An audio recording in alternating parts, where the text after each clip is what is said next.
But where are you really from? A podcast about the Asian American struggle. Hi, I'm Jesse Lynn. And I'm Angela Lynn, and welcome back to But Where Are You Really From? This week, we're going to talk about something that I think not a lot of people like to think about, but we have thought about. So this week, we're going to be talking about death. And to start off, we wanted to revisit a topic that we brought up briefly in our last episode related to past life regression. Take it away. Yeah, so for those who did not listen to last week's episode or don't know what past life regression is, this is basically a technique where a hypnotist puts you in a trance and then you are able to remember your past lives. So last time I talked about this book that I read that is like one of my favorite books, honestly. It's called Journey of Souls by Michael Newton, and it's written by him. He is a hypnotherapist, and what struck me is that like he approaches it from like a skeptic's point of view. So he like his intro, he talks about like how he wasn't particularly religious or believed in like afterlife things very much, and he like stumbled into past life regression by accident. He's trained in hypnotizing people as part of just regular therapy, and I guess in one of his sessions where he hypnotized one of his patients, they like accidentally regressed into one of his or her past lives. And I distinctly remember it was like super interesting because this patient was like had been suffering from like a chronic pain in their leg for like years and years and years. And when they went to a bunch of doctors and specialists, the doctors were like, there's literally nothing wrong with you. Like we took CAT scans and like nothing, we're not seeing anything that could explain why this pain is here, this like chronic pain. So it might be mental. And that's when they like refer them to see a therapist and whatnot. And so like that's how this person ended up in Michael Newton's office. And so he put them into a hypnotic trance just to like try to get to the bottom of this pain. And that's when this person accidentally like regressed into a past life where it was like they were someone from like, I don't know, the 17 or 1800s or something, and they got shot in the leg in like the exact spot that this person kept complaining that they had this like chronic pain. And so after discovering the like source of the pain, Michael Newton was able to like help them erase the memory of or like ease the memory of this experience from the past life. And so when they came out of the trance, their pain was gone because it was sourced from like an experience from hundreds of years ago from like a whole different life. That is extremely woo-woo. But it's real. Does he like, so he like believes that that his patients are actually regressing to a past life. It's not like a situation where he doesn't believe, but he thinks that the effects are significant enough that he wants to continue doing that, regardless of whether or not the past life component of it is legitimate or not. I think it was enough that he got interested in digging deeper into the past life stuff. And then now he like specializes in past life regression. Like he doesn't do any other therapy anymore. He only does this. And so that's like a one-off story, but his whole book, he'll like give you this broad insight that is based off of like hundreds or thousands of cases, and then he gives you a transcript of like an actual patient session that like gives you more color and detail into that insight. Actually, I'm curious, would you go do this if it was available to you? I don't know, because I don't know if I'm ready to know that kind of stuff. I've always been one of those kinds of people that like I've thought very often in my life about like if one little thing had been different in my life, like how much would that have impacted everything else in my life? And so this definitely follows into that thinking where if I were to go and learn about what my past lives were like or what I've been struggling with like life after life after life and still haven't nailed as like this eternal soul, I think it would probably change how I like go about my daily life in a like not necessarily great way. So I don't know if I would want to do that. Would you? I don't think so either. I think for the same reason that I'm nervous about using hallucinogenic substances and things that are like more intense from that perspective, because I'm worried about what kinds of insights it'll bring up. And from a lot, and from a lot of the reports of people who are going on those trips, like some of those insights can be very, very life altering. Mm-hmm. And so I'm concerned that it would like alter my life in a way that I wouldn't want. So I'm kind of the same thing. Like, firstly, I'm very skeptical of it, but secondly, I would also be very scared of what I would find, right? Like, and also you just don't want to find out that in your past life you were like a murderer or something like that. Like, that would be like a terrible thing to like find out about yourself. Yeah, but then you're not a murderer now, so you can True. then you can see that you had progressed so much that you reincarnated into like a much better human. In the book, does he describe like how reincarnation works based off of the experiences with the patient? He talks about how the real and eternal world is the spirit world that like has existed forever and will continue to exist forever. And like life on earth is just temporary and is like finite. And so when you die, your soul is released back to go back to this eternal world. And the purpose of each soul is essentially to like continue to better itself. With each reincarnation, you are going in with a purpose of like, these are my flaws or these are my challenges that I am trying to work on in this upcoming life. So it's just like an endless process of choosing to go back into human lives to work on these flaws.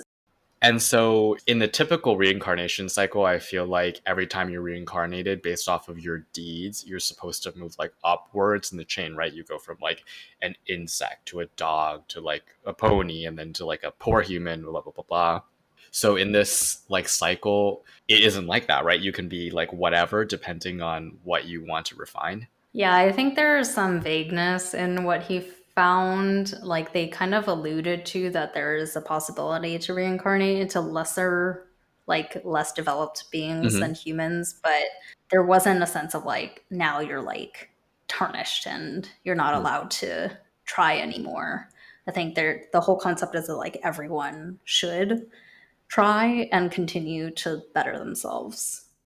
I guess to bring it back to the topic at hand, do these past life regressions like help people deal with death? Like did he do any sessions with people who are like end of life and like really struggling with that? I don't think I read anything specifically about people with end of life, but since you brought up psychedelics earlier, that has proven to help people who are close to death. So like cancer patients, they have been able to come to terms with the concept of death much more easily after those psychedelic experiences. And when you talk to those people, it's because they have realized that they are part of something bigger. There's crossover, and that's part of why I like really bought into this book, because I was doing these drug therapy sessions and I had already had some of those experiences. So they are able to not fear death because they know that this is a temporary body and they're like, everything is connected and we're part of this bigger thing. And so the idea of dying doesn't scare them as much because then they know that they're going back to this thing that is like part of everything. You have done these like more intense hallucinogenic experiences.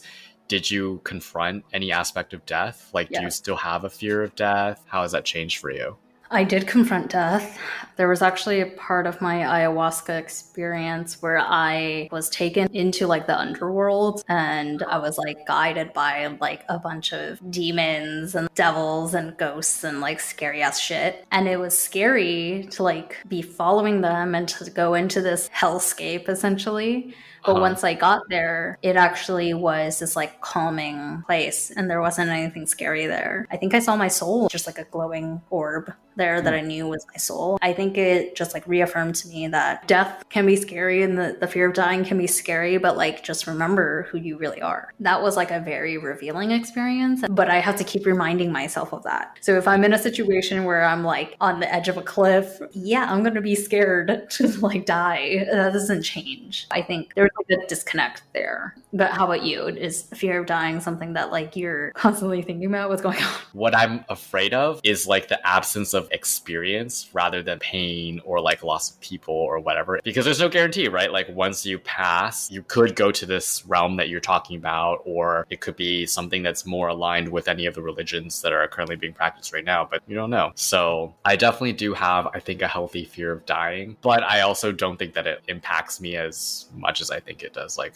it's not like I curtail any things that are risky because of this. I don't think I'm so much afraid of me dying as like more recently I have been pretty afraid of my parents dying. It's a very real thing that's like going to happen in the near-ish future because they're older. My brother is 7 years older than me. My mom had me when she was almost 40. So it's pretty scary because you have to just like come to terms with reality. I think death is something that like no one wants to talk about, but in order to like first of all, prepare for the eventual that's going to happen and like get your things in order from like a very logical sense, you do have to talk about it. Mm-hmm. And then from another sense, you have to acknowledge it so that you appreciate the time that you have left. Part of my like psychedelic experience when I was like thinking about my relationship with my parents and wanting to like mend that more, a big piece of it was thinking about their age and like just how many years are left and a lot of regret about the years that have been lost because of not having great relationships with them prior. Yeah, I don't think a lot about my own death, but I do think more frequently than I ever used to about theirs. Dying and death is like not something people talk about, and even the entire process of like passing is quite complicated and no one really explains what you're supposed to do. How are you supposed to get a funeral plot? Who arranges the services? And like what happens if you die in your home? There's a lot of big questions around that. So if you were to pass, how would you like people to handle your passing? It's kind of hard to say. I feel like I am at the same time someone who likes attention because I'm a Leo and I like it's part of my personality, but at the same time I don't like people making a big fuss about me. There's like I have like this dual self here, and so when I think about death,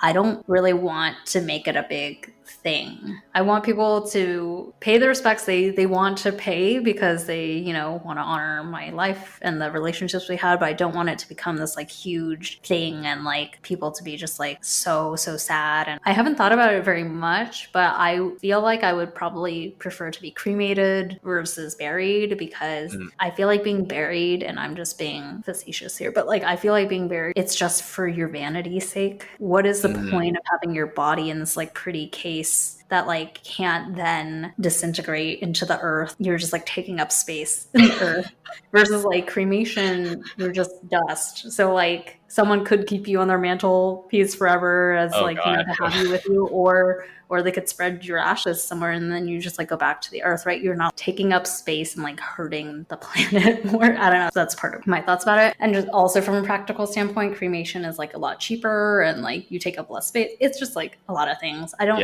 need to be immortalized in death with like a fancy burial and like a coffin and all that shit. Good to know. Let this be your last will and testament. Ramon, just kidding. Have you thought about it? I have. I think I'm in the same boat as you in the sense that I don't want people to be like despairingly sad at the funeral. I would prefer a funeral be more of like a celebration of the person that I was and like people gathering to think about the good times that they had with me as opposed to like being really sad. I really like the idea of like a New Orleans funeral where they have like the jazz band. It's very like, it's kind of like a party for the person that's passed. That's kind of like at this point in my life what I think I would like when I pass. And then in terms of like disposal of the body, I don't really know. I don't have a really opinion on that. I feel like usually disposal of the body opinion is like more on the family because it's like there's a cost associated with it. And then like, oh, if you get somebody's ashes, who's going to hang on to them? But I saw these like really interesting pod coffins. They're meant to be like buried under a tree, and the coffin like will disintegrate over time so that you will basically be like absorbed into the tree. Oh, so it fixes my issue with traditional coffins. Yes, but I think that would be like a really cool way to do it. The cremation versus coffin thing, though, I think it's interesting because I think you're right that a lot of it has to do with the family decision. But from like because we're always talking about East versus West, like looking at the contrast between the two cultures, I do think it's like very significantly skewed towards cremation in Asia. I don't think anyone does coffin burials in Asia. I wonder if that is a cultural thing in terms of having to do with spiritual rites and all that stuff, and or if it's just a space thing. Like there's not much space in Asia. That's what I was thinking about too. The space and the economics of it, because like it's expensive to bury someone. Like, well, you have to have the coffin, you have to prepare the body, then somebody got to dig the hole, then you got to fill the hole. Versus cremation, you just like, hey, you go in an oven and there you go. Your parents have purchased plots for the purpose of placing ashes?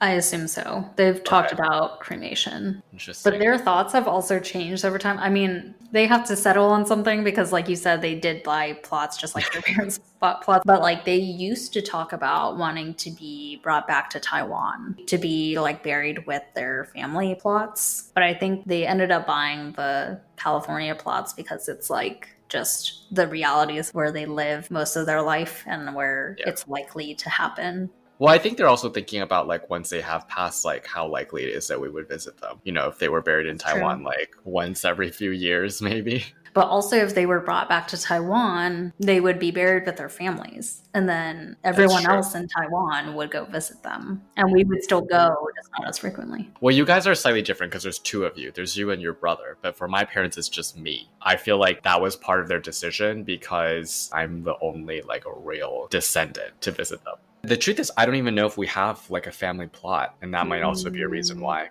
Yeah, my dad has one, his side of the family, and they used to talk about he would be buried there, and then my mom would have to be buried there too, because women always follow the men.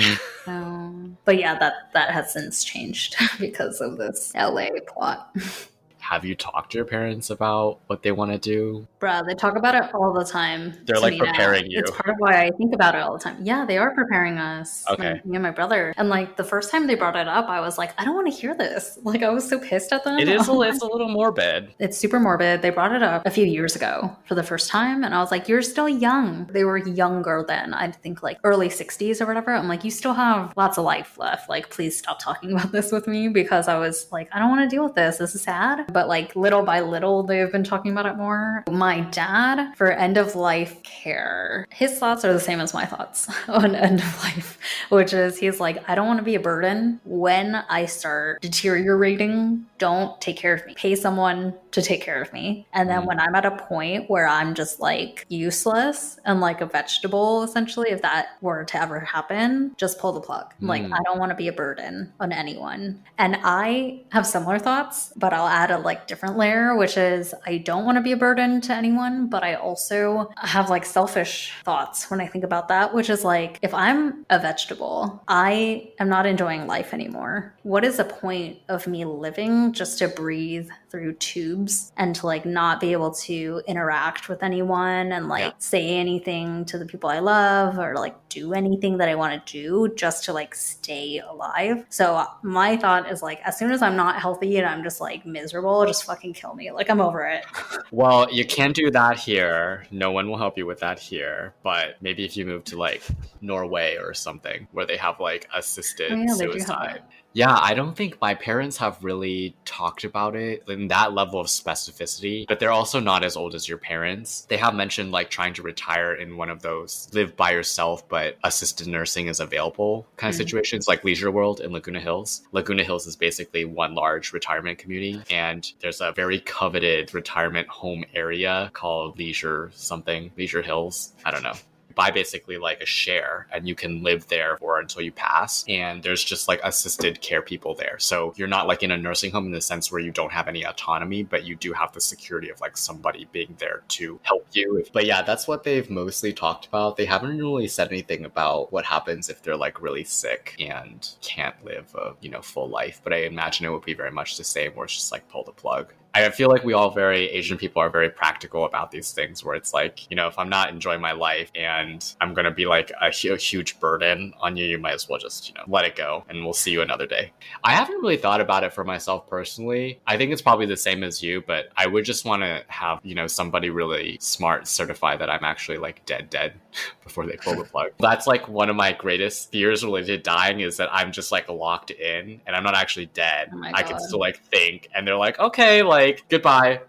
That's like, oof. But yeah, if I'm like fully vegetable and like not aware, yeah, I think you could just pull it. Oh, no, that's different for me. If I can't move my body, but I can still think, I don't want to live. I mean, I'm also hoping that by the time that this decision has to be made, there'll be like medical miracle to like replace my body or something like that. Westworlds will have come to life and we can just become robots. So I don't know. No, I don't necessarily want the plug pulled if I'm still like cognizant of stuff.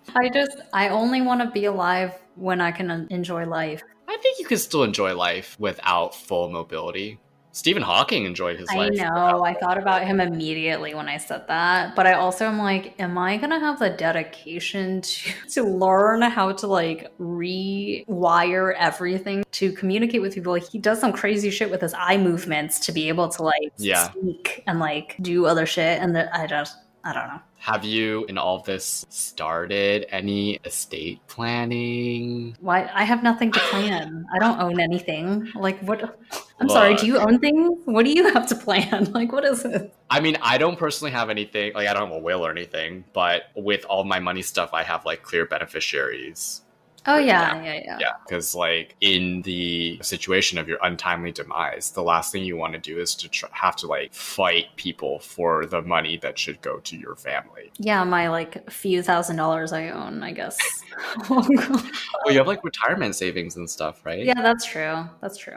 I think my parents recently told me that they actually started to like do their will and stuff. I hate talking about it, but I think it makes sense for our parents' age. One of the infuriating things my dad keeps doing though is when he had this family meeting about like their eventual departure, he was like verbally discussing all of his assets just so we knew they existed. And we're like, you're gonna like write this down, right? Like in a will. And he was like, no. And we're like, are you fucking kidding me? And he's like, no, I'm not writing any of this down. And we're like, why would you make this like harder for us? And he's like, you're just gonna go to China and Taiwan, they're gonna help you out, you're gonna tell them you own this thing and then they'll help you figure it out. I'm like, this sounds terrible, why would you do this to me? Is that how it works? No, it's not. It's so infuriating. I don't know. He won't give us written shit, which is like super unhelpful because I'm like, neither of our Chinese is good enough to like know who to contact and like. But you can't even claim that without. Exactly. I'm like, how am I going to prove that this is. That you own it? It's like, you're my daughter. It's my name, blah, blah. I'm like, oh my God. Well, I'm thankful to say that I think my parents actually are going to write something down. Well, that's when our parents die, which is woof. What about... But have you ever thought about the future of when we're old and what space future we're going to live in at that point? Like, have you ever thought about what it's going to be like in the world when you die? I think it will be like technologically very, very different. What that will look like, I have no idea. But I think it will be like dramatically different. But I don't know if that will change anything about how I want to pass, though. What about you? I agree. I don't think any technological change would affect my thinking on like, I don't want to be a burden, just cremate me, pull the plug, like all that shit. But I think one thing that's interesting when I think about longevity, that is something that has come up a lot. And like Ramon is kind of obsessed with increasing our longevity so that we can like enjoy life for as long as we can. Like life extension? Not life extension like you're going to live to 150, but like most people don't live to as old as humans are capable of living to because they ruin their lives with like the diet and like bad habits habits and shit. So we're like taking supplements and stuff that are supposed to like help Oh, I see. with longevity and whatever. So it doesn't affect my thinking on how I want to pass. But I do think the like advances in science with the ability to like improve your longevity, I think that will affect when we become closer to end of life as compared to our parents. Like I think Yes. we'll probably live much longer than our parents Yes. lived and like be healthier and more active than they were at similar ages, which is going to be something like totally different. I think I agree with you. And that's probably the only thing that I would add is that I feel like given how things have changed so rapidly, once we get to what we would consider like natural end of life, thinking about it now, like maybe like 80, 85, I think we'll have more of a choice as to whether or not we want our lives to continue forward or if we want to pull the plug because of all of the life extension and like longevity things being researched right now. Yeah, who knows? Maybe you'll get to 85 and you can like die, or you can have like everything replaced and live like another 15 years. It would present a choice, right? Because then you can decide truly like if you want to pass or if you want to live a few more years. That topic of like how long humans are going to live and our ability to live longer now and like our continued ability to live longer than previous generations is something that Ramon and I have talked about. And it's a really like interesting topic because you can look at it either from like a you as an individual standpoint where you're like, of course I want to maximize my longevity and how many good years I have left on this earth. Or you can look at it from like a community standpoint where it's like the more people who live longer, the more of a burden we have on society to like take care of these old people. And also how many years can you fund your life after retirement? Because retirement money is based off of a projected like number of years you're going to continue living after you retire. So if you keep living way beyond that, you might have no money left. Honestly, I haven't even thought about that. And I mean, there are definitely a ton of huge questions around that. I think for me, specifically around the like morality of it, aside from all those things you mentioned, living longer also means that you use up more resources on the earth for that should have been saved for other people. It also probably will create like a huge class divide for those people who can afford to do that and those people who cannot. I think there will be a lot of interesting questions about that when we're at that age where we're like going to decide what we're going to do. So, you know, don't forget to iMessage me your decision when you're like 85. So that iMessage won't even exist. It'll be I'll just like send a telepathic message to you or something. I don't know. Oh, do you want that? Just bing, bing. I don't think you want that. I'll be like, Angela, sending you a million things all the time. No, block. Well, so big question. When you die, do you think you'll feel fulfilled when you're on your deathbed? I haven't really thought about that, but I have thought about like, what if I just randomly passed now? You know, like, would I feel complete? Would I feel like I've accomplished all of the things that I've wanted to do? I think the answer to that is like, no. I don't feel complete right now, but I feel like if I did pass, I wouldn't be like mad about it. You know, like I've found love with people. I've met really great friends. I've done a pretty good job with my job. I feel like, I think when I get to the age that I'm going to pass, I will feel fulfilled in the sense that I probably will feel like I have seen everything and done everything.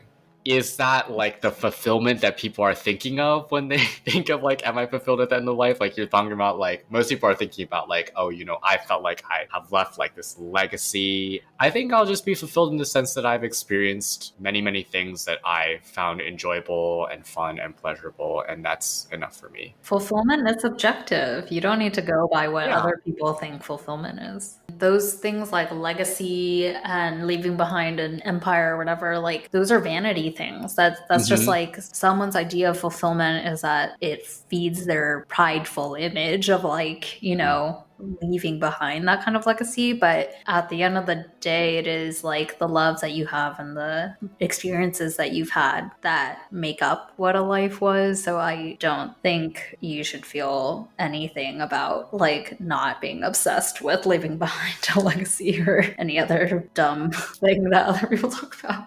I just mentioned it because I feel like if you had asked me in like my early 20s, I'm like, yes, I want to die like Bill Gates in my fortune, Hugh Hefner in my surroundings, like that kind of situation. But now I'm kind of like, I just want to like enjoy what I can enjoy. And I feel like if I can maximize that, by the time that I'm like super old, I'll probably be like, I'm okay with moving on. Like I've done everything that I plan on doing. What about you? I agree. I think I'm also focused on just making sure that my life was full of the experiences that I wanted to have. And I think I've done a good job thus far of like saying yes to the things that would have given me those kinds of experiences thus far that I've been presented with. I think I'm actively figuring out how to like free up more of my life for personal fulfillment like sooner. So we talked about personal finance last week, right? Through investing. And like I'm continuing to learn more about that so that I can hopefully retire earlier so that I have more of my good years to like do the shit I want and to not feel like I have regrets later on. A lot of you have been asking how we got started podcasting. Actually, it's super easy. We started by using the Anchor app. You can record, add music, and best of all, your podcast is automatically published to Spotify, Apple Podcasts, and more. If you're looking for a new hobby to fill your time, or just have a lot of something to say, or you just want to learn something new, come podcast with us on Anchor. Download the free Anchor app or go to anchor.fm to get started. This week's fortune cookie is also going to be related to death, but kind of funny.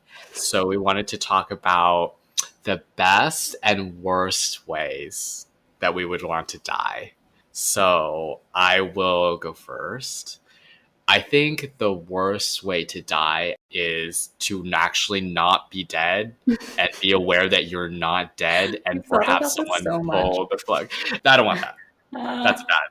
Like a good way to die. I'm going to say I'm pretty colored, but I would probably drop some kind of substance and just like peace out. Nice. That seems like a pretty decent way to die, right? Like, I mean, you're choosing it. Yeah, you're choosing it. You're having like hopefully a really great adventure, and then you just pass.